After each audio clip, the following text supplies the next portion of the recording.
5 मार्च रोजी दहशतवादी विरोधी पथकाने सोलापूर येथील अक्कलकोट रोडच्या MIDC मध्ये जगदंबा महिला रेडीमेड या युनिटमध्ये रेड टाकली आणि त्या ठिकाणी बांगलादेशी 12 नागरिक आढळले आहेत। अध्यक्ष महोदय ही गारमेंटची संस्था आहे। ही संस्था अंध आणि दिव्यांगासाठी बचत गटाच्या महिलांच्या अंध आणि दिव्यांगासाठी प्रचलित आहे, रजिस्ट्रेशन आहे आणि ह्या संस्थेमध्ये हे 10-12 लोक आहेत।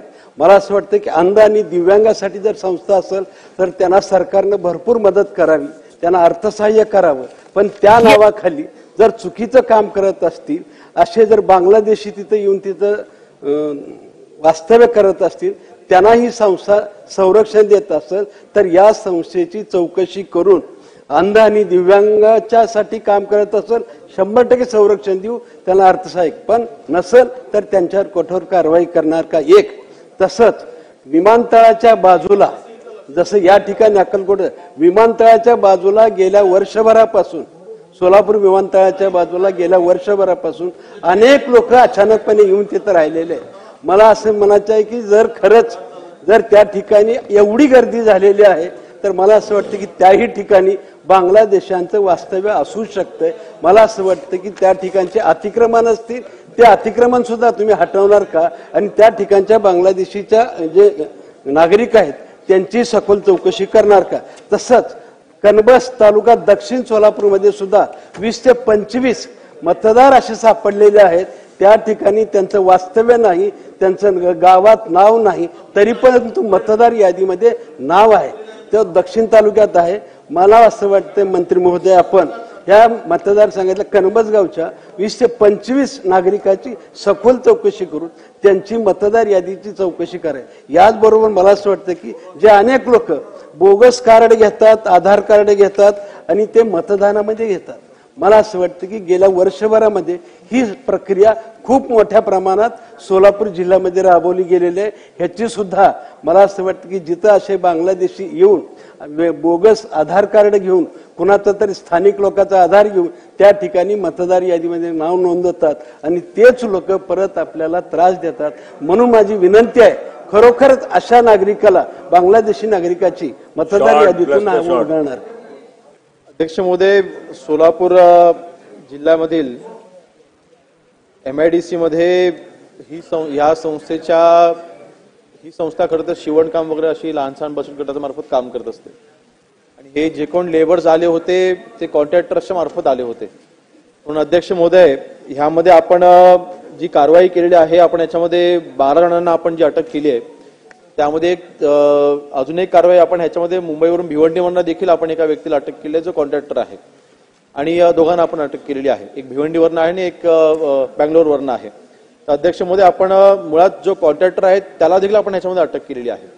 कॉन्ट्रॅक्ट ह्याच्यामध्ये संस्थेची चूक आहे असं म्हणता येणार नाही, परंतु अर्थातच काल काही दिवसांपूर्वी लक्षवेधी देखील बांगलादेशच्या बाबतीमध्ये जेव्हा सभागृहामध्ये आले होते त्यावेळी देखील मी म्हटलं होतं की आता आपण कॉन्ट्रॅक्टर्स असतील किंवा जे कोणी डेव्हलपर्स असतील आपण त्यांच्याकडून हमीपत्र घेतोय की तुम्ही कॉन्ट्रॅक्टर्सना लेबर्सना तुम्ही ठेवत असताना ते लेबर्स कुठून आलेले आहेत, एकतर त्यांनी कामगार बांधकाम मंडळाकडे त्यांनी त्याची माहिती कंपल्सरी देणेच आहे आणि त्यांनी पोलीस स्टेशनमध्ये देखील त्यांनी माहिती कंपल्सरी देणेच आहे।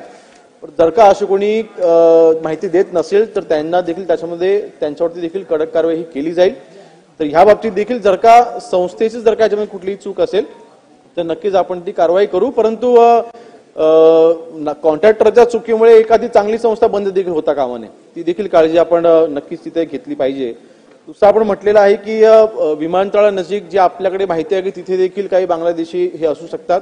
अध्यक्ष महोदय, आपल्याला मी सांगू इच्छितो की आजपर्यंत महाराष्ट्रामध्ये आपण ज्या कारवाया केलेल्या आहेत सर्वात जास्त कारवाया मागील 2 वर्षामध्ये आपण केलेल्या आहेत आणि सगळ्या इन्फॉर्मेशन बेस्ड आहेत। कारण शेवटी काही जे बांगलादेशी आपण पकडत आहोत त्यांच्याकडे आधार कार्ड देखील सापडत आहेत, काही बांगलादेशींकडे पासपोर्ट देखील सापडत आहेत, परंतु अजून एक माहिती मी देईन की हे आधार कार्ड किंवा पासपोर्ट ह्याच्यामध्ये एकही डॉक्युमेंट हे महाराष्ट्रात बनत नाहीये, हे पश्चिम बंगालमध्ये बनवून येत आहेत, कर्नाटकमध्ये बनवून येत आहेत, आसाममध्ये बनवून येत आहेत। त्यामुळे महाराष्ट्रामध्ये कुठेही डॉक्युमेंट बनत नाही, परंतु शेवटी भारतीय जर का नागरिक म्हणून कोण येत असेल तर आपल्याला ते कळत नाही की हा बांगलादेशी आहे की हा पश्चिम बंगालचा आहे म्हणून।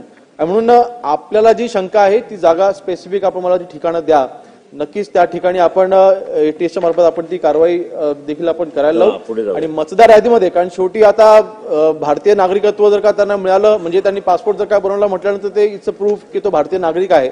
परिणामी त्यांची नावं ही मतदार यादीमध्ये येतात. परंतु अशा कोणा व्यक्तीवरती आपल्याला शंका असेल, आपण ती देखील नावं आपण माझ्याकडे द्या, आपण त्याच्यावरती योग्य ती कारवाई आम्ही करू.